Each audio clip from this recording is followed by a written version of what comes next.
Guys अब हम start करने वाले विद आवर पार्ट 3, जिसमें हम बात करेंगे रिगार्डिंग द कंडीशनल स्टेटमेंट्स। यार पहले तो ये बता दो, क्या समझ में आता है आपको ये वर्ड सुन के कंडीशनल स्टेटमेंट्स? मैं बताऊं? देखो यार, कंडीशनल स्टेटमेंट्स ऐसे स्टेटमेंट्स होते हैं जो डिपेंड करते हैं एक कंडीशन पे। जैसे कि अगर मैं बोल रहा हूं, अगर मान लो अगर मेरे 90% के ऊपर आ गए तो I will get a bike. तो मैं क्या करने वाला हूँ, अगर मेरे 90% के ऊपर आ गए, इसके लिए मैं इफ एल्स स्टेटमेंट का यूज करने वाला हूँ। इफ के अंदर मैं कंडीशन डाल दूंगा, ये बेसिकली सिंटैक्स भी इफ एल्स स्टेटमेंट्स का। कंडीशन डाल दूंगा कि अगर मैं 90% आ गए तो मुझे बाइक मिलेगी। यहाँ पे कर्ली ब्रेसेस के अंदर मैं जो भी है लिखने वाला हूँ, अगर ऐसी चीज होती तो क्या होता है, अगर ऐसी चीजें नहीं हुई, मतलब कि अगर मेरे 90% के ऊपर नहीं आए तो मेरे साथ क्या होने वाला है, इस टाइप से मैं लिखता हूँ। तो इसका एक सिंटेक्स आ जाता है हमारे पास कि इफ जो भी कंडीशन है, if I am getting more than 90%, तो यहाँ पे आ जाता है। यहाँ इफ के अंदर जो होती है ना, यहाँ पे एक बुलियन वैल्यू स्टोर होती है। बुलियन वैल्यू कुछ भी हो सकती है, जैसे कि आप दो चीजों को कंपेयर कर रहे हो, ए एंड बी, अगर ये दोनों चीजें हो जाती है तो ये कर दो। Okay, so here you are going to give Boolean value, Boolean value. Okay, बात समझ में आ रही है? एंड अगर ऐसा नहीं होता तो आपको एल्स के कंडीशन में कुछ भी चीज देने की जरूरत नहीं है, क्योंकि अगर ये चीज नहीं हुई है तो ही ये वर्क करेगा, नहीं तो ये वर्क नहीं करेगा। एज मच एज इट, अगर कोई चीज रहती है, अगर आपकी कंडीशन मीट हो जाती है तो इफ वाली कंडीशन वर्क कर जाएगी। अगर मीट नहीं होती तो इफ वाली कंडीशन वर्क नहीं करेगी, एल्स पे पहुंच जाएगा वो। अगर इफ वाली वर्क कर जाती है तो एल्स वाली वर्क नहीं करेगी, अगर एल्स वाली वर्क करती है तो इफ वाली वर्क नहीं करी होगी। That this is the thing. So if else statement के बारे में हम पढ़ने वाले हैं अभी प्रेजेंटली। एक क्वेश्चन कर लेते हैं, एक क्वेश्चन बस। Print largest of two numbers, हमें largest of two numbers print करना है। मैं वीएस कोड को ओपन कर लेता हूँ एंड यहाँ पे मैंने वैसे बना रखा है कंडीशनल स्टेटमेंट्स नाम का एक फोल्डर। यहाँ पे मैं अंदर डालता हूँ क्या, कंडीशनल वन डॉट जावा, इस नाम से मैंने इसको सेव कर दिया है। अब देखो, ये पैकेज में एरर नहीं आ रहा है। क्यों नहीं आ रहा है? बिकॉज मैंने कंडीशनल स्टेटमेंट्स के बीच में गैप नहीं छोड़ी है, इसलिए पैकेज हमारा क्रिएट हो गया है एंड हमारी पब्लिक क्लास भी क्रिएट हो गई है। इसके बाद हमें करना पड़ता है PSVM, public static void main, हमने कर दिया है। हमें कंपैरिजन करना है दो नंबर्स का। एक कमेंट कर दो that this is for comparison of two numbers, और साथ ही साथ हमें लार्जेस्ट वाला नंबर प्रिंट करना है। अब देखो, मान लो हमारे पास दो नंबर से, एक काम करेगा, एक अच्छी चीज करते हैं, हम एक स्कैनर क्लास बनाते हैं और आप दो इस बार इनपुट कि हमें ए लेना है और बी लेना है, इसका इनपुट आप दोगे। चलो ठीक है, ये कर लेते हैं। सो स्कैनर, देखो मैंने स्कैनर प्रिंट करा, अपने आप ही वो स्कैनर आ गया। ओके, ये अपने आप आ जाती है चीजें। Scanner S C is equal to new scanner लिख रहा हूँ मैं, एंड यहाँ पे मैं system डॉट इन लगा रहा हूँ, डॉट इन। ओके, चलो ये स्टेटमेंट लिख दिया मैंने। स्कैनर क्लास क्रिएट हमने कर दी है इसको, एंड इसको हम यूज करने वाले। सो अब सबसे पहले क्या करता हूँ, मैं सिस आउट करता हूँ। सिस आउट, हमें क्या करना है, एंटर फर्स्ट नंबर। सो यहाँ पे मैं लिख रहा हूँ एंटर फर्स्ट नंबर, इस टाइप से लिख दिया मैंने। ओके, एंड अब ये कुछ ना कुछ आउटपुट देगा हमें, तो मैं लिखने वाला हूँ एस सी dot next int. Next int, ये नेक्स्ट क्या होता है, नेक्स्ट लाइन क्या होता है, ये मैं आपको बता दूंगा बाद में, पर अभी हमको नेक्स्ट इंट यूज करना है। चलो ठीक है, ये एस सी डॉट नेक्स्ट इंट कर दिया, पर हमें इसकी वैल्यू कहीं ना कहीं तो स्टोर करनी पड़ेगी ना। सो मैं एक काम करता हूँ, इधर इंट ए लगा देता हूँ। इंट ए में हम वैल्यू डाल रहे हैं किसकी, जो भी हम इनपुट देना चाहते हैं। चलो ठीक है, ये हो गया है। अब वापस से सिसो लिखो, एंटर सेकेंड नंबर। सो मैंने यहाँ पे लिख दिया है एंटर सेकेंड नंबर, इस टाइप से लिख दिया है, गैप छोड़ दिए। अब मैंने इंट बी लिया है एक वेरिएबल, इंट बी। देखो यार, ये येलो लाइन का तो बता ही दिया था वैसे मैंने, चलो छोड़ो उसको। एस सी डॉट नेक्स्ट इंट, यहाँ पे भी मैंने एस सी डॉट नेक्स्ट इंट ले लिया, मतलब कि इंटीजर बी की वैल्यू हम देने वाले हैं। अब हमें क्या करना है, हमें करना है इंट लार्जेस्ट। इंट लार्जेस्ट को छोड़ो, अब हमें क्या करना है, पहले तो दो वैल्यूज लेनी है हमें, एंड देन उसके ऊपर कंडीशंस लगानी है। तो यहाँ पे लगने वाला है इफ एल्स का, इफ एल्स के स्टेटमेंट्स। देखो अब अगर मैं लिखता हूँ अगर ए जो है वो बी से बड़ा है, ओके, तो हमें ये करना है then that sys out A is greater than B, A greater than B, मैं ये वाली चीज प्रिंट कर दूंगा। ओके, एंड अगर ऐसा नहीं होता है तो ये इफ के तो बाहर ही जाना है, हमें इफ में कुछ भी नहीं लिखना है, हमें एल्स लगाना है। एंड यहाँ पे मैं लिख दूंगा क्या, sysout B is greater than A. कुछ इस टाइप से, B is greater than A, इस टाइप से मैं कुछ लिख दूंगा। ओके, सो आई थिंक हमारा कोड प्रॉपरली वर्क करेगा। जल्दी से इसको रन कर देते हैं। अगर मैंने इसको रन करा तो हमारे पास क्या आ रहा है, हमारे पास could not find the load main class और कंडीशनल स्टेटमेंट्स, वाई क्यों नहीं कर पा रहा है ये, मैंने कौन सी क्लास रन करी है। आई थिंक स्टेटमेंट्स तो करेक्टली दिए, वापस से रन करके देखता हूँ एक बार, कुछ एरर आ गया होगा। Java, no class definition error, conditional statements और conditional one wrong name, why. Conditional one हमने इसका नाम दिया है, कंडीशनल वन डॉट क्लास बनी है, कंडीशनल स्टेटमेंट्स की क्लास बनी है। एक काम करता हूँ, इस पैकेज को हटा ही देता हूँ मैं, हटाओ अलग इसको, बिकॉज हम पैकेज के अंदर ही वर्क कर रहे हैं तो इससे फर्क नहीं पड़ना चाहिए। चलो ठीक है, आ गया। अब देखो एंटर फर्स्ट नंबर लिखा है, मैंने मान लो डाल दिया इधर 5। ओके, फर्स्ट नंबर में डाल दिया है 5, सेकंड नंबर में डाल दिया है 10। हमारे पास आउटपुट आना चाहिए that b is greater then a, b is greater then a आ रहा है हमारे पास। सिमिलरली एक और बार देख लेता हूँ मैं, अब वैल्यूज को चेंज कर दूंगा, इसको वापस से मैं करूंगा रन। अगर मुझे इसको वापस से रन करना है देन एंटर फर्स्ट नंबर, अब मैं डाल रहा हूँ 65 एंड सेकंड नंबर में डाल रहा हूँ एस 1। अब देखो फर्स्ट नंबर बड़ा है, मतलब कि a is greater then b, हमारे पास आउटपुट आ रहा है a is greater then b। But अगर मैं डाल दूं दोनों की वैल्यूज एस 5 एंड 5, एक बार देख लेते जल्दी से इसको, इसमें क्या होगा। अगर मैंने इसकी वैल्यू डाल दी एस 5 एंड इसकी वैल्यू भी डाल दी एस 5, तो ये दे रहा है B is greater than A, because if condition में हमने नहीं लिखा कि अगर ए बी से बड़ा हो गया तो हमें क्या करना है, एंड एल्स कंडीशन में हमने ये नहीं लिखा है कि अगर दोनों में कंडीशन में मैंने ये नहीं लिखा है कि इक्वल होगा तो क्या करेगा। तो अगर ए बी से बड़ा नहीं है, मतलब ए इक्वल है, ए इक्वल है बी के, तो वो जाएगा एल्स कंडीशन में एंड वो प्रिंट कर देगा बी इज इक्वल टू ए। इसके लिए हम क्या करते हैं, इसके लिए हम देखने वाले हैं कुछ फर्दर वीडियोस में, जिसमें हम डिफाइन करेंगे एल्स इफ कंडीशंस भी। अभी हम सिर्फ इफ एल्स पे खेल रहे हैं, जब हम एल्स इफ को भी डिफाइन करेंगे तब उसको देखेंगे। चलो ठीक है, अभी के लिए तो इतना काफ़ी है। हमने एक चीज़ बना ली जिसमें हम कंपेयर कर सकते हैं दो पर्टिकुलर वैल्यूज़ को, एंड उनकी वैल्यू हम प्रिंट कर सकते हैं। यहाँ पे एक काम करो, इसकी वैल्यू भी प्रिंट करा दो। सो ए ग्रेटर देन बी कर रहा हूँ एंड मैं इधर प्लस ए की वैल्यू प्रिंट हो जाएगी इससे, एंड यहाँ पे मैं कर दूंगा प्लस बी। ओके, एंड एक और काम कर लेते हैं, इसके बीच में स्पेस छोड़ देते हैं थोड़ा सा ताकि अच्छा लगेगा। थोड़ी सी स्पेस छोड़ दी, थोड़ी सी स्पेस इसके बीच में छोड़ दी, वापस से इसको रन करेंगे तो अब देखो अब क्या आएगा। मैंने फर्स्ट नंबर एंटर करा है 67, सेकंड नंबर एंटर करा है 45, एंड ये बता रहा है हमें कि ए जो है वो बी से बड़ा है और ए की वैल्यू जो है वो 67 है, एज सिंपल एज दैट। सो आप जितना चाहो इसके ऊपर खेल सकते हो। इफ कंडीशन और एल्स कंडीशन कैसे लगाते हैं मैंने आपको ये बता दिया है। सो मिलते हैं अगले वीडियो में with new problem, till then see ya, take care and bye bye. Guys अगली प्रॉब्लम की ओर बढ़ते हैं, जो है check if the person is eligible to vote और नॉट। क्या एक इंसान जो है वो वोट कर सकता है नहीं कर सकता है। देखो यार, वोटिंग का क्राइटेरिया क्या होता है हमारे पास हमको पता है कि अगर एज जो है हमारी वो ग्रेटर देन 18 है, एज ग्रेटर देन 18 है तो वो वोट कर सकता है, इक्वल टू 18 भी हो जाएगी तो कोई दिक्कत नहीं है। सो ये पर्सन हमारे लिए वोट कर सकता है। अगर एज ग्रेटर देन 18 नहीं है तो वो कैन नॉट वोट। सिंपल सा क्राइटेरिया है। तो क्या हम इसके लिए इफ एल्स कंडीशंस लिख सकते हैं? हाँ, हम आसानी से लिख सकते हैं कि अगर एज जो है, हम पर्सन की एज मांग लेंगे, एज जो है ये ग्रेटर देन इक्वल टू 18 हो जाता है तो हम क्या कर सकते हैं, हम वोट कर सकते हैं, एल्स हम वोट नहीं कर सकते। ओके, हमें सिंपल सा ये वाला स्टेटमेंट लिखना है। चलो जल्दी से ओपन कर लेते हैं वीएस कोड को। एक नया एक नई कंडीशन, एक बना ही लेते हैं एक नया। ओके, एक नई फाइल बना लेते हैं हम। सो मैं न्यू फाइल के ऊपर गया, न्यू फाइल पे मैं डाल रहा हूँ कंडीशनल 2.java, कंडीशनल 2.java। मैंने ये वाली फाइल बना दी है आपके लिए, ओके कर दिया है। पब्लिक पैकेज में कुछ दिक्कत आ रही है, नहीं भी लिखेंगे तो चलेगा बिकॉज हम उस पैकेज के अंदर ही है। चलो ठीक है, अब मैं लिखूंगा पीएसवीएम मैंने लिख दिया है, public static void main string args। इसके बाद हम क्या कर रहे हैं, इंट एज, एज लेके चल रहा है।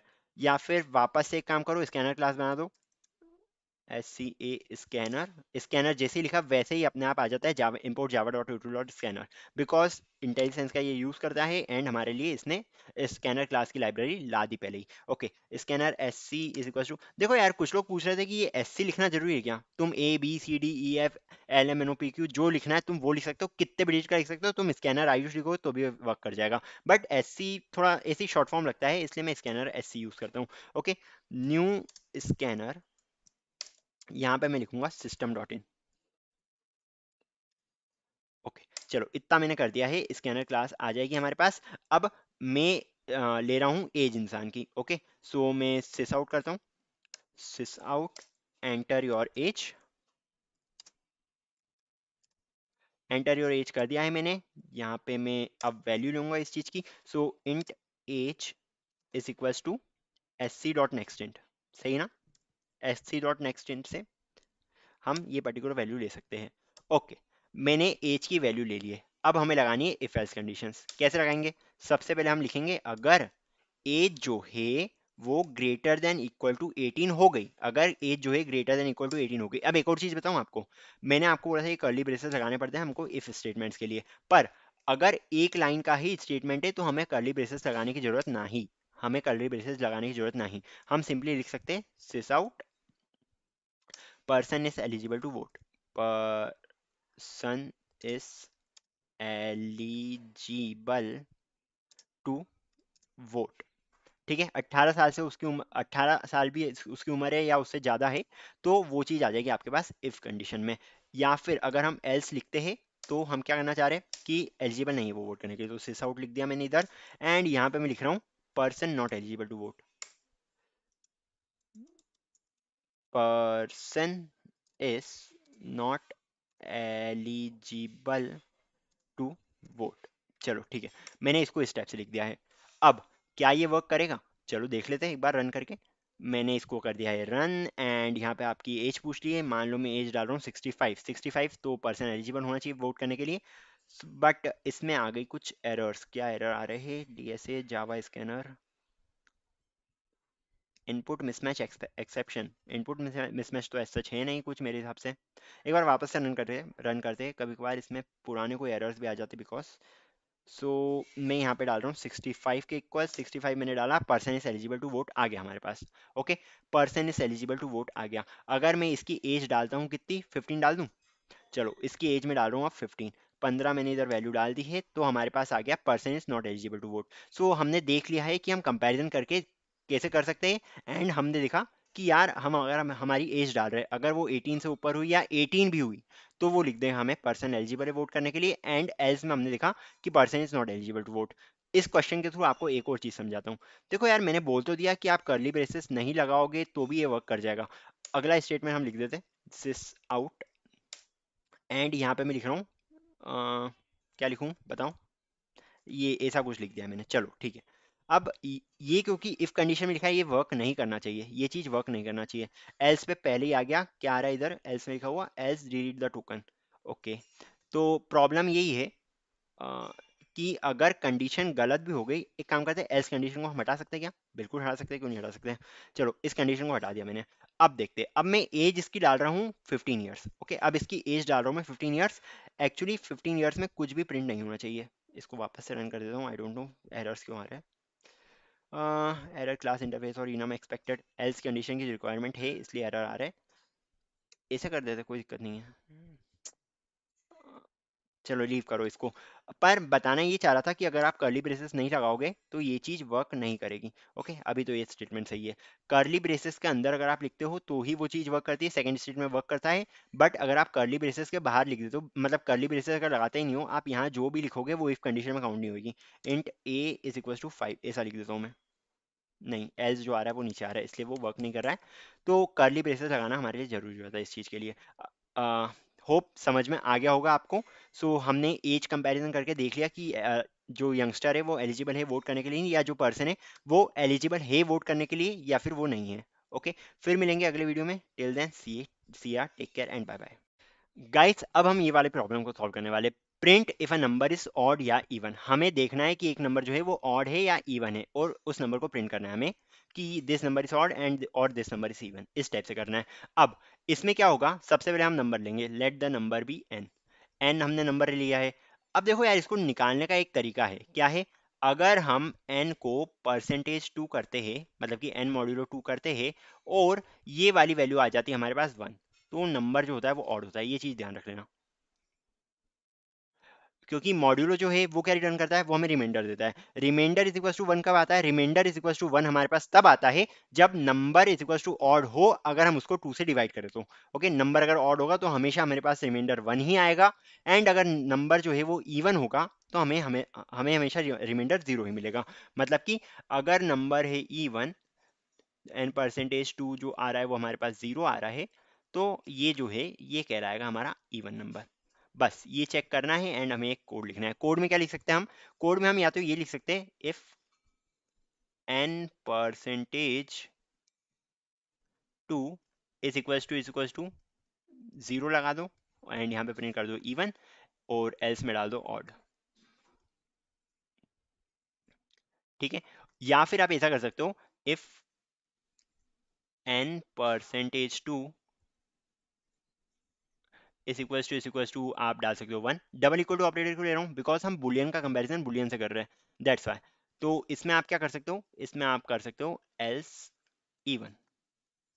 ठीक है, समझ में आ गया कोड हम करने के वाले? हम कंपैरिजन कर रहे हैं कि n परसेंटेज 2 मतलब कि n मॉड्यूलो 2 जो है अगर उसकी वैल्यू इक्वल टू 0 आ रही है, ये जो होते हैं ये कंपैरेटर होते हैं, एंड ये जो पूरी वैल्यू है, ये जो पूरी वैल्यू है, ये पूरी यहाँ से लेकर यहाँ तक, या तो ये 0 रिटर्न करेगी या 1 रिटर्न करेगी। मतलब कि या तो ये ट्रू रिटर्न करेगी या फिर फॉल्स रिटर्न करेगी। Okay, so this complete thing is a Boolean. अगर ये कंडीशन सही होती है तो हमें मिल जाएगा इवन, नहीं तो हमें मिल जाएगा odd. And similarly in this case अगर ये कंडीशन सही होती है तो यहाँ पे हमें मिल जाएगा ऑड, नहीं तो हमें मिल जाएगा इवन। चलो यार अब कोड करते हैं इसका थोड़ा। तो मैंने इसका बना रखा था शायद तक कंडीशनल स्टेटमेंट्स इन जावा के नाम से। Okay, class 1 2 3। Okay, conditional class 3 मैंने बना रखी है, सो लीव इट एंड इसमें हमें आना है। चलो ठीक है, पब्लिक स्टैटिक वॉइड मेन मैंने लिख दिया है, स्ट्रिंग args भी मैंने लिख दिया है, कंडीशनल 3 के नाम से मैंने बनाया है। स्कैनर क्लास इंपोर्ट हो गई because I was just trying to code this particular thing earlier. चलो कोई दिक्कत नहीं, हटा दी मैंने। अब मैं क्या करूंगा, स्कैनर क्लास बनूंगा, scanner S C is equal to new scanner. Basically मैं एक नई क्लास को बना रहा हूँ इस टाइप से। ये जो न्यू कीवर्ड हम यूज करते हैं मैंने आपको बताया नहीं था, इससे हमारी एक नई क्लास बन रही है। कौन सी क्लास बन रही है? Scanner class. स्कैनर क्लास का हम यूटिलाइज कर रहे हैं, करने वाले हैं, इसलिए हमको एक न्यू से इनिशलाइज करना पड़ता है। सो स्कैनर इस टाइप से अगर हम लिख देंगे, ये देखो स्कैनर फर्स्ट टाइम पे इम्पोर्ट जावा डॉट यूटिल स्कैनर अपने आप आ गया। एंड यहाँ पे हमें क्या लिखना है, system dot in. System dot in लिखना है सिंपली, यहाँ पे ये लगा देना सेमीकोलन। अब आगे हमें चेक करना है कंडीशन के लिए कि वैल्यू जो है वो ऑड है या इवन है। तो मैं एक काम करता हूँ, मैं एक इंट एन वेरिएबल लेता हूँ एंड यहाँ पे एस सी डॉट नेक्स्ट लिख देता हूँ, नेक्स्ट इंट लिख देता हूँ मतलब। सो एस सी डॉट नेक्स्ट इंट मैंने यहाँ पे लिख दिया है and it is working fine. अब हमने तो इनपुट ले लिया है, पर उसको कैसे पता है कि हमने इनपुट ले लिया है? तो एक काम कर सकते हैं हम, मतलब हमें पता तो चलना चाहिए कि इनपुट के लिए पूछ रहा है ये। तो यहाँ पे सिस आउट लिख दो, सिस आउट एंड यहाँ पे लिख दो एंटर नंबर। एंटर नंबर मैंने यहाँ पे डाल दिया है। फिर इसके बाद हम इसका इनपुट ले लेंगे एस सी डॉट नेक्स्ट इन से। इसके बाद हम क्या करने वाले, इसके बाद बेसिकली हम कंडीशन लगाने वाले। कौन सी? इफ कंडीशन, कि अगर एस सी डॉट नेक्स्ट मतलब कि एन जो है इसका मॉड्यूलो करते हैं हम 2 से, अगर ये वैल्यू आ रही है इक्वल टू 0, देन हमें प्रिंट करना है that the number is even. तो मैं क्या कर रहा हूँ, सिस आउट करके यहाँ पे नंबर इज इवन इस टाइप से लिख रहा हूँ। ओके, नंबर इज इवन इस टाइप से मैंने लिख दिया है इधर। या फिर सॉरी दिस, ये वाला लगाना है मुझे, या नंबर इस इवन में प्रिंट कर दूंगा। अगर ऐसा नहीं होता है एन मॉड्यूलो 2 0 नहीं आता है, मतलब क्या आएगा हमें पता है 1 आएगा, पर उसको बताने की जरूरत नहीं हमें। हम सिंपली एल्स स्टेटमेंट लिख सकते हैं, E L S E, else statement लिखा मैंने, सिस आउट करा, फिर से सिस आउट करके मैंने यहाँ पे सिंपली लिख दिया है that the number is odd. Okay, hope आपको ये कोड समझ में आ गया होगा। जल्दी से इसको रन करके देख लेते हैं। हमें क्या करना है, हमें सबसे पहले नंबर को ऐड करना है। नंबर क्या है, मान लो नंबर आ रहा है हमारे पास 76। 76 इवन है या ऑड है? ये एक इवन नंबर है, तो इसको रिटर्न करना चाहिए that the number is even. And similarly अगर हम एंटर करते, कौन सा नंबर बोलो, कोई नंबर बोल दो मुझे, 65। अगर मैं एंटर कर रहा हूँ नंबर 65, 65 इज ऑड, तो ये बता देगा हमें नंबर इज ऑड। मतलब कि ऑड, ऑड के लिए क्या प्रिंट करना है, इवन के लिए क्या प्रिंट करना है, हमने ये कोड लिख दिया है। Okay, this code is over for us. So hope आपको समझ में आया होगा। इस वीडियो को यहीं एंड करते हैं, फिर मिलेंगे अगले वीडियो में। गाइस अब हम देखने वाले कंडीशनल स्टेटमेंट्स में इफ एल्स स्टेटमेंट, मतलब कि अगर कंडीशन एक से ज्यादा है तो हम क्या कर सकते हैं। सो एल्स इफ के बारे में हम डील करने वाले। देखो होता क्या है, हम सबसे पहले बनाते हैं एक इफ वाला ब्लॉक। ठीक है, हमने बनाया एक इफ वाला ब्लॉक, इसमें आपको जो भी कंडीशन डालनी थी वो डाल दिया आपने। जैसा कि हमने नंबर के सिस्टम ग्रेटेस्ट नंबर निकालने में देखा था कि अगर ग्रेटेस्ट नंबर में ए बड़ा है बी से तो ए प्रिंट कर दो, ए बी बड़ा है तो बी प्रिंट कर दो। पर अगर दोनों इक्वल हो गए थे, इसके लिए मैं आपको बोला था कि मैं आपको ये बाद में बताऊंगा किस टाइप से होता है। तो आ गई वो घड़ी। सो यहाँ पे हम इफ कंडीशन लिख सकते हैं। अगर हमारे पास ये नहीं हुआ और हमें कुछ और भी चेक करना है तो मैं क्या कर सकता हूँ, मैं एल्स इफ लिख सकता हूँ, एल्स इफ लगा सकता हूँ मैं यहाँ पे सिंपली। एंड यहाँ पे कंडीशन आएगी एक और। मान लो मुझे 3 नंबर कंपेयर करना है या जो भी कंपेयर करना है, इफ ब्लॉक के अंदर कुछ आएगा, देन एल्स के लिए एल्स इफ ब्लॉक बनाएंगे, उसके अंदर कुछ आएगा। अगर वो भी नहीं होता है तो हम करेंगे एल्स ब्लॉक। ओके। और एक और चीज जान लो, ये एल्स इफ कितनी भी बार आ सकता है, many times, it can occur many times, no problem in that. So समझ में आ गया होगा I think, this can occur many times. ठीक है, अगर ये चीज हुई तो ये कर दो, अगर ये चीज नहीं हुई, इसका मतलब हिंदी में समझो, अगर ये चीज हुई तो ये कर दो, अगर ये चीज नहीं हुई पर ये चीज हो गई तो ये कर दो, अगर दोनों चीज नहीं हुई तो ये कर दो। As simple as that. शुद्ध हिंदी में मैंने आपको बता दिया है किस टाइप से वर्क करता है। ओके। सो हमारा पहला क्वेश्चन जो है वो है print largest of the three numbers. इसका हमने एक फ्लो चार्ट भी बनाया था एंड हमने जाना था कि हमें दो कंडीशन एक बार देखनी पड़ेगी। तो इसमें क्या होएगा हमारे पास, हम लगाएंगे एक इफ कंडीशन। सो मान लो ए जो है वो बड़ा है बी से और ए जो है वो बड़ा है सी से। ए इज ग्रेटर देन सी, मैंने इस टाइप से लिख दिया। अगर ए बी से बड़ा है और अगर ए सी से भी बड़ा है तो प्रिंट ए को प्रिंट करना है हमें। इसके बाद हम क्या करने वाले, एलसीफ लेने वाले। एलसीफ में हम क्या लिखेंगे, एलसीफ में हम लिखेंगे दैट, अगर देखो, अगर ये कंडीशन सही नहीं होती है, अगर ये कंडीशन सही नहीं होती तो हमें ये तो पता है कि ए सबसे बड़ा नहीं है, ये सबसे बड़ा नहीं है, तो हम क्या करेंगे कि क्या बी सी से बड़ा है, क्या बी सी से बड़ा है, बस इसको कंपेयर करना है तो हम लिख देंगे बी सबसे बड़ा है। या फिर अगर ये भी नहीं होता है, अगर ये भी नहीं होता है तो हम लिख देंगे सी सबसे बड़ा है। ओके, ये कंडीशन आने वाली है हमारे पास। समझ में आया। मान लो ए की वैल्यू आपको बता देता हूँ, ए की वैल्यू आपके पास आ गई 10, बी की वैल्यू आ गई आपके पास लेट इट बी 5 एंड सी की वैल्यू आपके पास आ गई है लेट इट बी 2। ये तीन वैल्यूज हमने लिए। अब देखो क्या हो रहा है, क्या ए बी से बड़ा है, हाँ बड़ा है। क्या ए जो है वो सी से भी बड़ा है, हाँ ये कंडीशन सही है, तो ये यहाँ पे जाके ए प्रिंट कर देगा। पर अगर वैल्यू कुछ इस टाइप से होती 10, 50 और 2 तो क्या होता, क्या ए बी से बड़ा है, नहीं, तो ये इसके बाहर निकल जाएगा, इफ कंडीशन आपकी खत्म, ये जाएगा एल्स इफ में।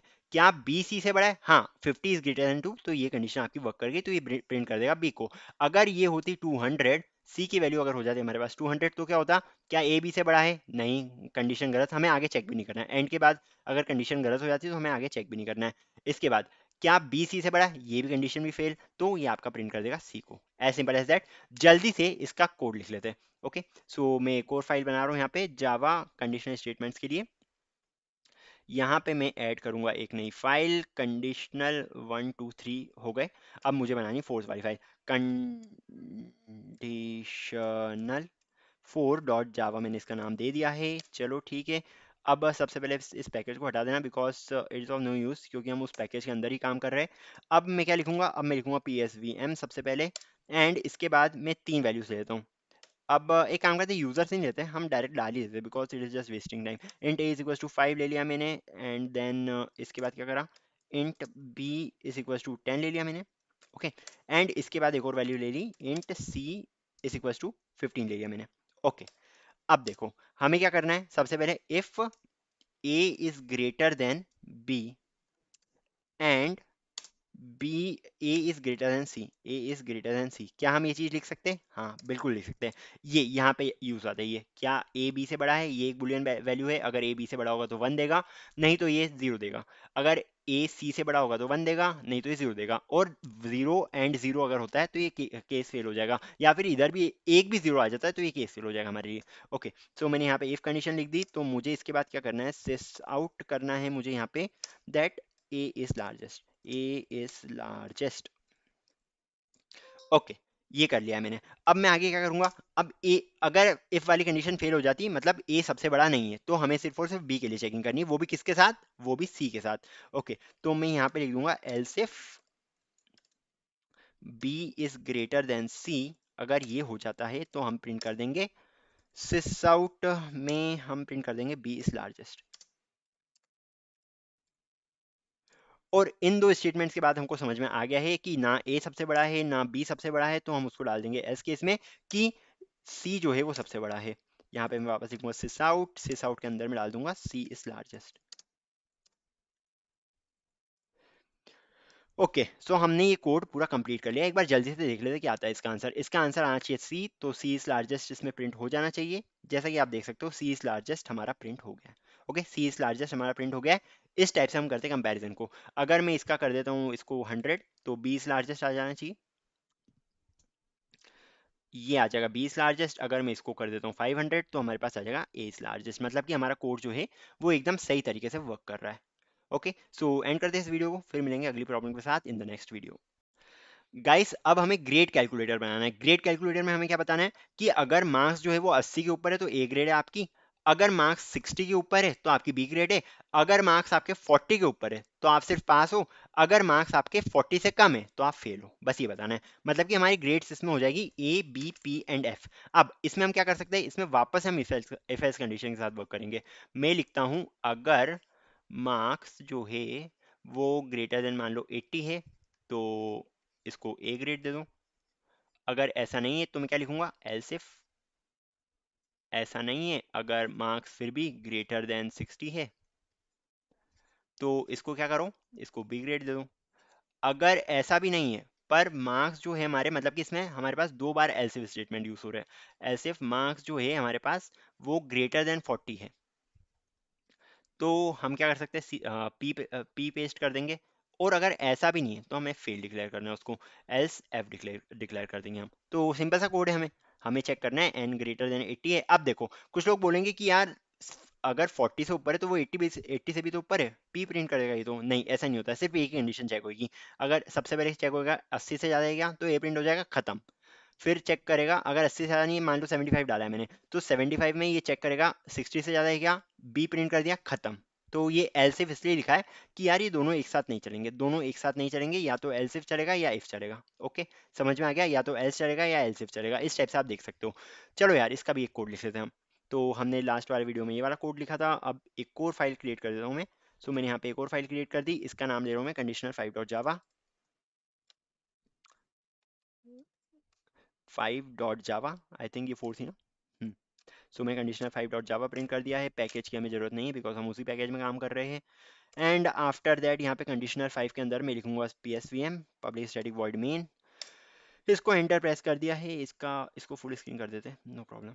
हाँ चलो अब हमें क्या करना है, अब हमें लगानी है इफ एल्स कंडीशंस। मान लो मार्क्स में यहाँ पे डाल रहा हूँ, मार्क्स जो होगा हमारे पास, मार्क्स इज इक्वल टू 65 ले लेते हैं।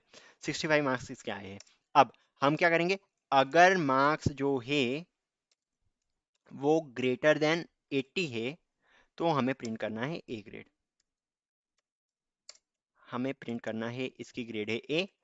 अगर मार्क्स, तो हम लिखेंगे एफ एल्सिफ एंड यहाँ पे मार्क्स ग्रेटर देन कितने 60, 60 हो गए तो हमें यहाँ पे प्रिंट करना है सिस आउट। यहाँ पे हमें प्रिंट करनी है B grade.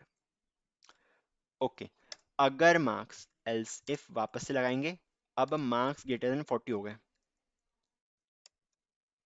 Marks greater than 40 आ गए इसके, तो हम क्या करेंगे, सिस आउट वापस लगाएंगे, सिस आउट एंड यहाँ पे हम लिख देंगे क्या, पास। ओके मैंने इधर पास डाल दिया है। या फिर अगर पास भी नहीं हो पाए तो तुम फेल है, धिक्कार धिक्कार है तुम पे। सिस आउट में यहाँ पे ले लूंगा सिंपली एंड यहाँ पे मैं लिख दूंगा फेल। ओके तो क्या ये हमारा काम करेगा, क्या लगता है आपको। चलो देख लेते हैं। हमने अभी मार्क्स लेके रखे 65 मार्क्स लेके रखे, हमारे पास आंसर आ गया कि इसकी जो ग्रेड है वो है बी। या फिर मैं इसको और अच्छा लिख देता हूँ, ग्रेड ए कर देता हूँ मैं इसको, GRADE ग्रेड ए। एंड यहाँ पे मैं लिख देता हूँ ग्रेड बी। ओके क्या आ रहा है इसका, इसका आंसर आ रहा है हमारे पास ग्रेड बी के इक्वल। अब अगर इसके मार्क्स में कर देता हूँ कितने, अगर इसके मार्क्स में कर देता हूँ 20 तो ये इंसान फेल है। सो हमारे पास यहाँ पे आ जाएगा फेल। अगर मैं इसके मार्क्स कर देता हूँ कितने, अगर मान लो इसके मार्क्स मैंने कर दिए 90, सो 90 के ऊपर मार्क्स आ रहे हैं इसके, मतलब क्या कि ये जो है ग्रेड ए वाला बच्चा है। तो चलो होप आपको ये वाला प्रोग्राम भी समझ में आ गया होगा। ग्रेड कैलकुलेटर हमने बनाया एक। अब इसके बाद हमें जो बात करनी है वो दूसरे टॉपिक की बात करनी है जो है टर्नरी ऑपरेटर। इसके बाद वाले वीडियोस में हम बात करेंगे रिगार्डिंग द टर्नरी ऑपरेटर। सो इस वीडियो को यहीं एंड करते हैं, बाय बाय। गाइस जल्दी से अब हम बात करने वाले रिगार्डिंग द कंडीशनल स्टेटमेंट्स, जिसमें हम पढ़ने वाले रिगार्डिंग द टर्नरी ऑपरेटर। क्या होता है टर्नरी ऑपरेटर? देखो यार, ternary operator is a short hand notation for if else condition. अगर हम कोई इफ एल्स कंडीशन लिखना चाह रहे हैं, उसके लिए एक शॉर्ट हैंड नोटेशन आती है। जैसे कि मान लो हमें ये चेक करना है, जो हमने पिछला एग्जांपल लिया था, कि अगर आपकी एज जो है वो ग्रेटर देन इक्वल टू 18 है, तो आप वोट के लिए एलिजिबल हो, नहीं तो एल्स के केस में नहीं तो आप एलिजिबल नहीं हो। ओके, ये वाला केस करके देखते हैं। देखो यार, अब हम क्या करेंगे इसमें, हम एक इंटीजर का डेटा लेंगे एंड उसमें लिखेंगे एज। मान लो एज मैंने ले ली अपनी 74 की, 70 की। ओके, एज मैंने अपनी 70 ले ली है। अब आगे क्या कर रहा हूँ मैं, एक और दूसरा इंटीजर टाइप का वेरिएबल बना रहे हैं हम, इंट एलिजिबल, ई एल लिख दो इसको सिंपली, एलिजिबल। अगर ये एलिजिबल है तो हमें क्या करेंगे, हमें क्या देना है, अगर ये एलिजिबल है, अगर मान लो एलिजिबल है ये, तो हमें इसकी वैल्यू देखनी है, क्या ये 18 से बड़ी है। अगर ये 18 से बड़ी होगी, ये जो वैल्यू है ये 18 से बड़ी होगी, तो हमें आगे क्वेश्चन मार्क लगाना है। एंड अगर ये बड़ी है तो हमें सिंपली लिखना है कि ये वोट कर सकता है। ओके, कि ये जो है ये वोट कर सकता है, नहीं तो ये कैन नॉट वोट। इस टाइप से कुछ होने वाला है ये। मतलब कि क्वेश्चन मार्क के बाद जो हमें लिखा, हमारा अगर ये वैल्यू हमें क्वेश्चन मार्क के बाद ट्रू दे रही है, तो हमें ये वाली वैल्यू प्रिंट करना है। एंड अगर ये वैल्यू हो जाती है फॉल्स, अगर ये वैल्यू हो जाती है फॉल्स, तो हमें ये कैन नॉट वोट वाली प्रिंट करनी है। मतलब कि बेसिकली इसमें हमें 3 एक्सप्रेशन लगेगी। ओके, टोटल ऑफ 3 एक्सप्रेशन लग रही है हमें। एक क्वेश्चन करके देख लेते, calculate the largest of two numbers. Okay, ये वाला क्वेश्चन हम करने वाले हैं। मैंने फाइल बना के रखी ऐसी की ऐसी। सो हम क्या करने वाले हैं, हम दो वैल्यूज लेने वाले हैं। मान लो मैंने दो वैल्यूज ली, int n1 is equal to, मान लो मैंने ले ली 5, एंड मैंने दूसरी वैल्यू ली int n2 is equal to 7। चलो, ये दो वैल्यूज ली मैंने।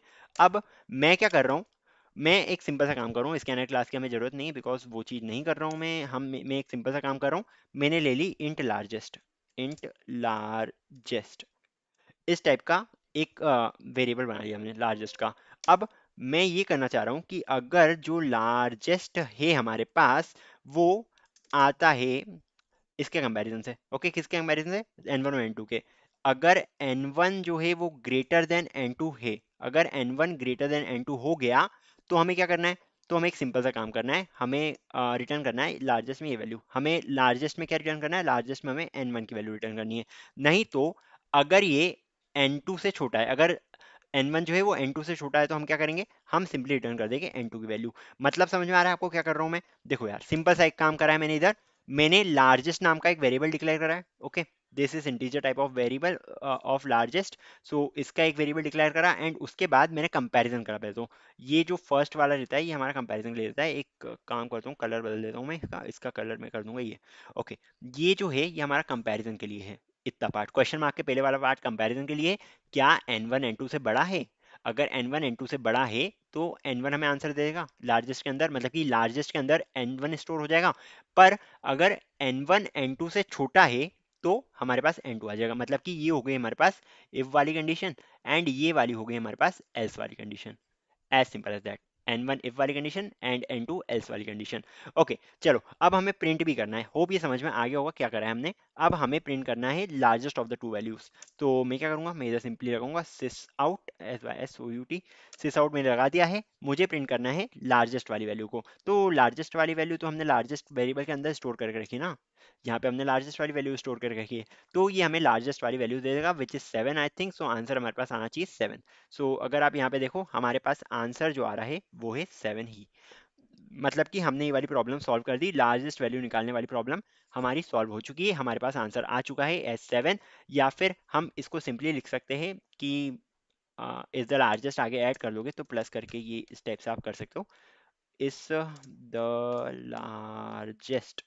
ओके, सो ये हमारे पास इसकी वैल्यू आ चुकी है। होप सो ये टर्नरी ऑपरेटर आपको समझ में आ गए होंगे, ज़्यादा यूज़ नहीं आता है। पर अगर आप इफ़ एंड नोटेशंस को आसानी से यूज़ करना चाहते हो बिना इफ़ बिना एल्स लगाए, तो आप इस टाइप से भी इसको कर सकते हो। इफ़ एल्स कंडीशन ही और कुछ नहीं है। चलो ठीक है, इस वीडियो को यहीं एंड करते हैं, कुछ और सीखेंगे अगले वीडियो में। Till then, see ya, take care and bye. So guys, इस वीडियो में हम बात करने वाले हैं रिगार्डिंग स्विच केस स्टेटमेंट्स। क्या होते हैं स्विच केस स्टेटमेंट? इससे हमें ये समझ में आ रहा है कि अगर ऐसा होगा तो वैसा होगा, वगैरह वगैरह, यही होता है क्या? हाँ, सेम है। सेम है एकदम, इफ एल्स जैसा ही है, बस सिंटेक्स का अंतर है। सिंटेक्स का क्या अंतर है बताता हूँ एक बार। इसमें मान लो हमने एक वैल्यू लिए, इंट वैल्यू हमने लिए मान लो 1, इंट वैल्यू मान लो हमने लिए 2, चलो 2 ले लिए मैंने इसकी वैल्यू। ओके, 2 मैंने इसकी वैल्यू लेके रखी है, एंड अब मैं क्या कर रहा हूँ, अब मैं स्विच डाल रहा हूँ इधर, SWITCH, स्विच में मैंने डाल दी value VAL। Okay, so switch के थ्रू हम इस पर्टिकुलर वैल्यू पे वर्क कर रहे हैं। इस सेंटेंस का मतलब यही है कि इस पर्टिकुलर वैल्यू पे वर्क कर रहे हैं, VAL के ऊपर हम वर्क कर रहे हैं। अब यहाँ पे हमें बनाने पड़ेंगे अलग अलग केसेस। ओके, ये सबसे पहले ये डाल दो, एंड अब हम केसेस बनाते हैं कुछ। सो मान लो मैंने लिया केस की वैल्यू अगर 1 आ गई, VAL की वैल्यू अगर 1 आ गई तो ये काम कर दो। अगर इसकी वैल्यू जो आ गई हमारे पास वो क्या आ गई, वो आ गई 2, तो ये काम कर दो। नहीं तो के लिए डिफॉल्ट यूज होता है, ये काम कर दो। ओके, और एक और चीज ध्यान रखना है कि इन इन सब स्टेटमेंट के बीच में आता है आपके पास ब्रेक कमांड। ब्रेक कमांड क्या होता है, ये कोडिंग से समझाऊंगा मैं। सो ब्रेक की मदद से ये बताता है कि केस 1 का एग्जीक्यूशन खत्म हो चुका है। ब्रेक की मदद से ये बताता है कि केस 2 का एग्जीक्यूशन खत्म हो चुका है। सो इस टाइप से हम ब्रेक स्टेटमेंट्स को यहाँ पे लिख देते हैं। चलो ठीक है, बढ़ते हैं आगे, ये तो हमने समझ लिया है। अब हमारा जो पहला क्वेश्चन है इसमें वो ये है, गिव इनपुट बिटवीन 1 and 3। 1 से 3 हमें इनपुट देना है, एंड वन वन अगर इनपुट दिया तो टी आएगा, कॉफी आएगा, और 3 दिया तो सैंडविच आ जाएगा। चलो लिखते हैं इस कोड को। सो मैंने इसकी फाइल बना रखी है, यहाँ पे PSVM भी लगा रखा है। अब हम क्या करने वाले हैं, अब हम बेसिकली करने वाले हैं, ये मैंने आपको पिछले वाले कोड में समझाया था। So now what we are basically going to do, इसको मैं क्रॉस कर देता हूँ अभी के लिए। ओके, मैंने मुझे 3 वैल्यूज लेनी है एज एन इनपुट। सो मैं बना रहा हूँ एक scanner class, scanner SC is equal to new scanner, then यहाँ पे आ जाएगा सिस्टम डॉट इन। ये हमारी बन गई स्कैनर क्लास। अब हमें क्या करना है, हमें सबसे पहले लिखना है कि please enter the value between 1 and 3। तो सिस आउट कर देता हूँ, सिस आउट कर दिया मैंने। Please enter number between 1 and 3, please enter number between 1 and 3। 1 और 3 के बीच में आपको एक नंबर एंटर कर दूं। यहाँ पे मैं क्या कर रहा हूँ, SC डॉट नेक्स्ट एंटर कर रहा हूँ। SC डॉट नेक्स्ट इन कर दिया मैंने यहाँ पे, पर इस वैल्यू को कहीं स्टोर करना पड़ेगा, तो मैं यहाँ पे लिख देता हूँ int num is equal to SC dot next int. इस टाइप से मैंने सिंपल सा लिख दिया। इससे क्या हो रहा है, इससे हम वैल्यू इनपुट दे रहे हैं बस यूजर से। अब आगे क्या करना है, आगे हमें लगाना है स्विच केस। स्विच लिखूंगा मैं यहाँ पे, एंड यहाँ पे आ जाएगा हमारे पास SC, जो हमने वैल्यू ली है वो कहाँ पे, SC पे नहीं है, वो है हमारी नम पे। देखो इस टाइप से हो रहा है। अब अगर हमें कुछ केसेस बनाने हैं तो इस टाइप से आएगा, केस वैल्यू, वैल्यू को इसको इधर इन दो, हम देने वाले या तो 1 या 2 या 3। तो 1 2 3 कहाँ दे रहे हैं हम, स्विच नम कर दिया है हमने। ओके, इसकी वैल्यू, अगर नम की वैल्यू हो जाती है 1 तो क्या करेगा ये, अगर इसकी वैल्यू हो जाती है 1 तो ये सिंपली प्रिंट कर देगा, मान लो ये प्रिंट कर देगा value is 1। Sorry, value is 1 नहीं, टी कॉफी और सैंडविच खेल रहे थे ना हम, तो इसका कर दो टी। अगर हमने लिया, अब देखो ये ब्रेक स्टेटमेंट आएगा। ओके, ब्रेक स्टेटमेंट हमें इस टाइप से लिखना पड़ेगा हर केस के बाद। इसके बाद आ जाएगा हमारे पास केस 2, केस 2 लिख सकते हो आप आसानी से। एंड यहाँ पे मैं लिखूंगा सिस आउट, हमें प्रिंट करना है कॉफी। ओके, कॉफी प्रिंट कर दिया मैंने। इसके बाद वापस से आपको लगाना पड़ेगा ब्रेक स्टेटमेंट।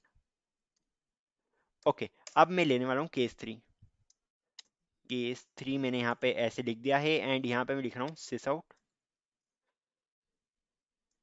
हाँ, सिस आउट में मुझे क्या लिखना है, सैंडविच। अब SANDWITCH सैंडविच लिखना है, इसको भी यहाँ पे से ब्रेक कर देता हूँ मैं। ओके, और डिफॉल्ट के केस में please enter valid number, sys out लिख दिया मैंने यहाँ पे, एंड यहाँ पे आ जाएगा आपके पास please enter valid number, please enter valid number. Okay, तो इतना काम हो गया है हमारे पास। हम वैल्यू देंगे, और डिफ़ॉल्ट के लिए हर चीज़ के लिए वर्क करेगा। जैसे अगर मैं इसको रन करके देखता हूँ, let me just run it. अब ये इसमें क्या आ रहा है, please enter number between 1 and 3। मान लो मैंने 1 नंबर डाला, 1 नंबर पे आपको दिख रहा है टी। ओके, टी प्रिंट हो गया हमारे पास।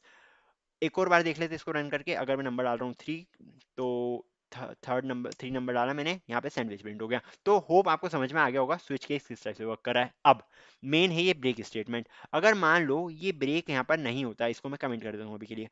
अगर ये ब्रेक नहीं होता और हम नंबर डालते 1, तो हमारे पास क्या सिर्फ टी आना चाहिए, पर ये देखो इधर तो टी और कॉफी दोनों आ रहे हैं। इसलिए इसलिए हम ब्रेक को लगाते, ताकि इसके बाद केस वन अगर खत्म हो जाए तो ये नेक्स्ट स्टेटमेंट की तरफ नहीं जाए, हमारा एग्जीक्यूशन यही खत्म हो जाए। अब अगर हम मान लो नंबर डालते कुछ और, नंबर डाल रहे हैं मान लो 4 डाल रहे हैं हम नंबर, ओके, तो 4 पे ही क्या दे रहे हैं हमें, please enter a valid number, इसने बता दिया है। मतलब कि डिफॉल्ट स्टेटमेंट जो है अगर इनमें से ऊपर वाला कोई भी केस मैच नहीं हो रहा है तो वो जाएगा बेसिकली डिफॉल्ट के ऊपर। ओके, वो बेसिकली डिफॉल्ट के ऊपर जाता है। एंड ब्रेक का मतलब है, आपको समझ में आ गया कि अगर ये ब्रेक नहीं होता तो वो नीचे वाले स्टेटमेंट भी एग्जीक्यूट कर देता है, पर क्या डिफॉल्ट भी एग्जीक्यूट करेगा, चलो खेल के देखते हैं इसको। सो मैंने यहाँ पे इसको भी ब्रेक कर दिया। अब देखो, अब मैं नंबर देने वाला हूँ और हमारे पास आना चाहिए टी, पर हमारे पास सब कुछ आ जाएगा, मतलब कि डिफॉल्ट वाली वैल्यू भी हमारे पास प्रिंट हो रही है। प्लीज एंटर वैलिड नंबर भी इसने प्रिंट कर दिया, tea coffee sandwich please enter valid number. तो जहाँ पे भी हम ब्रेक लगाएंगे उसके नीचे वाले स्टेटमेंट्स आपके वर्क नहीं करेंगे, मतलब कि कोई दूसरा केस जो है वो वर्क नहीं करेगा अगर आप ब्रेक लगाते हो तो ही, नहीं तो सारे स्टेटमेंट आपके पास सीक्वेंस में आने लग जाएंगे। I hope switch case statement थोड़ा बहुत ही समझ में आ गया है, एंड ये वाला क्वेश्चन जो मैंने करवाया ये भी आपको क्लियर होगा। सो मिलते हैं नेक्स्ट वीडियो में, till then see ya, take care and bye bye. Guys इस वीडियो में हम डिजाइन करने वाले हैं एक कैलकुलेटर हम बनाने वाले हैं जिसमें ये 5 ऑपरेशंस रहने वाले हैं, plus minus multiply divide and modulus, ये सारे ऑपरेशंस इसमें होने वाले हैं। तो क्या करना पड़ेगा, देखो यार हमें टोटल ऑफ 6 केसेस बनाने पड़ेंगे बिकॉज एक डिफॉल्ट वाला केस भी आएगा। चलो ठीक है, तो मैं एक काम करता हूँ, मैं एक नंबर की वैल्यू इनपुट ले लेता हूँ, इंट नंबर, नंबर वन और नंबर टू दो इंटीजर वेरिएबल्स लगेंगे हमें, बस एक रफ बता रहा हूँ आपको क्या होने वाला है। सो नंबर वन और नंबर टू की वैल्यू ले ली मैंने एस सी डॉट नेक्स्ट इंट से, एस सी डॉट नेक्स्ट इंट से मैंने नंबर वन और नंबर टू की वैल्यू ले ली। एंड अब हमें क्या करना है, हमें कैरेक्टर लेना है, एक कैरेक्टर सी मान लो, सी एच मान लो, इसको मैं डालने वाला हूँ। देखो कैरेक्टर लेने का तरीका होता है एस सी डॉट नेक्स्ट, नेक्स्ट इंट नहीं लेना है, बस नेक्स्ट लिखना है एंड यहाँ पे ये लगाना है डॉट कैर एट,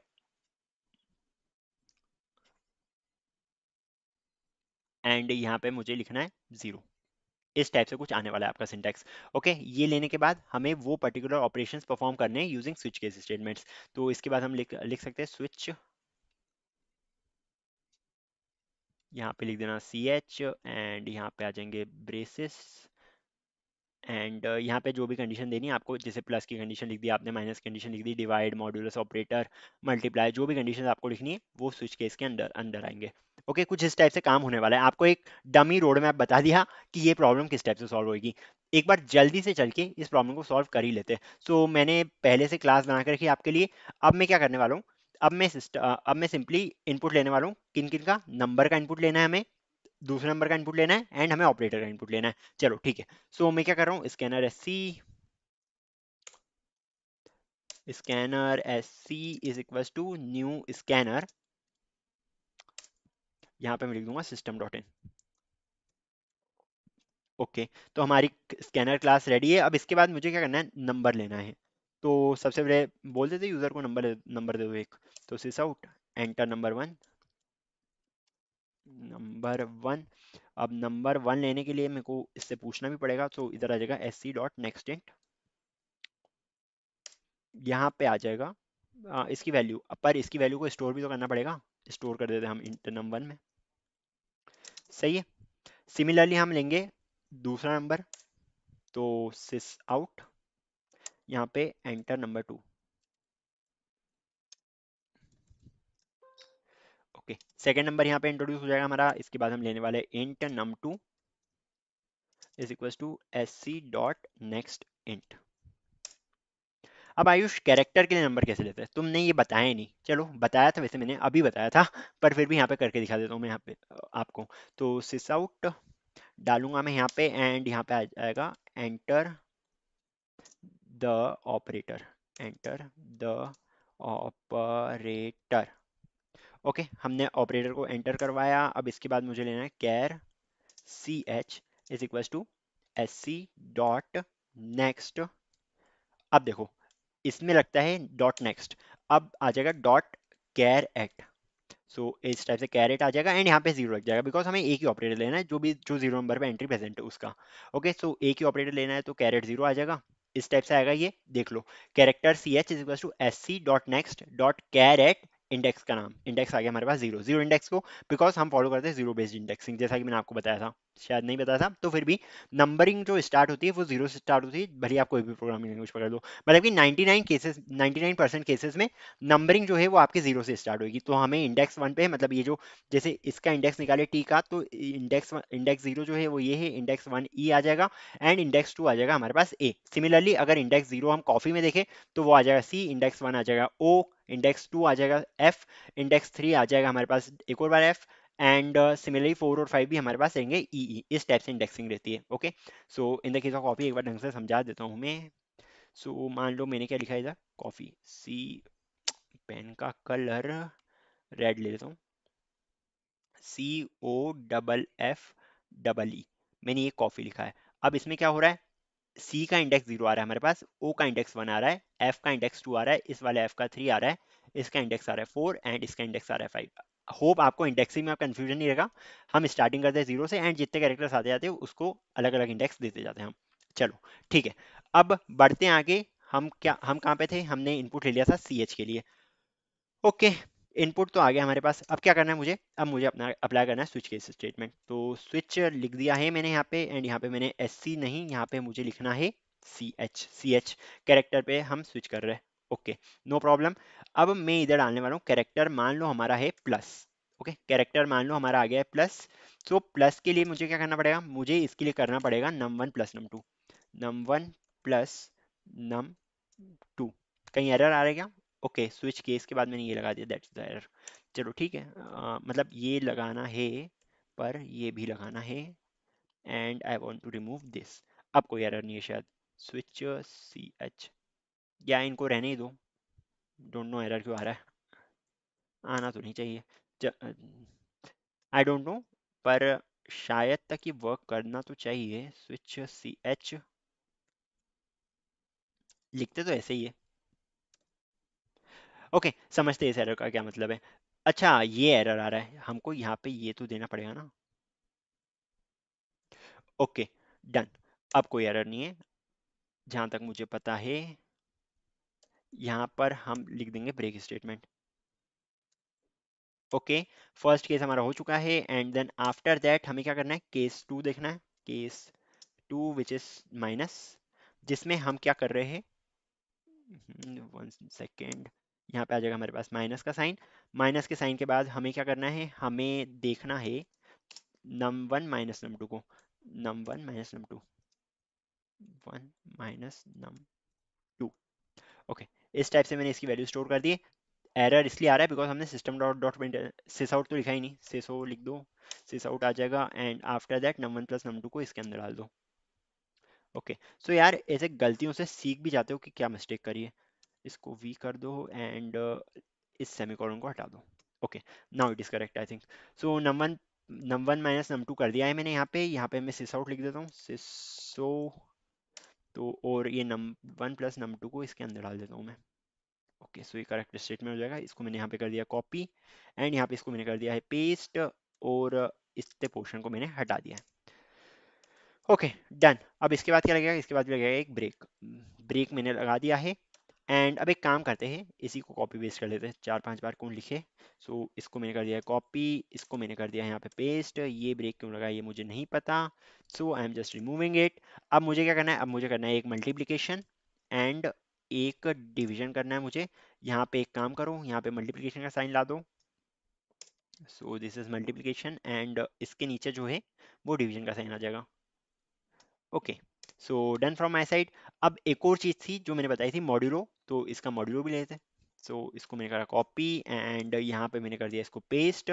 अब इसको मैं चेंज कर दूंगा टू मॉड्यूलो। ओके, इसको मैंने मॉड्यूलो में चेंज कर दिया है। अब लास्ट में हमें क्या करना है, ये तो प्रिंट कर देगा, बस ये तो चाहिए था, जो वैल्यू हमें चाहिए थी वो मिल जानी चाहिए। एक बार जल्दी से रन कर लेते हैं, या फिर डिफॉल्ट के अंदर पहले वो डाल देता हूँ मैं, दैट सिस आउट में please enter correct values, correct operator, इस टाइप से होता है ये। चलो ठीक है, मैंने ये डिफॉल्ट में डाल दिया है, रन करूं?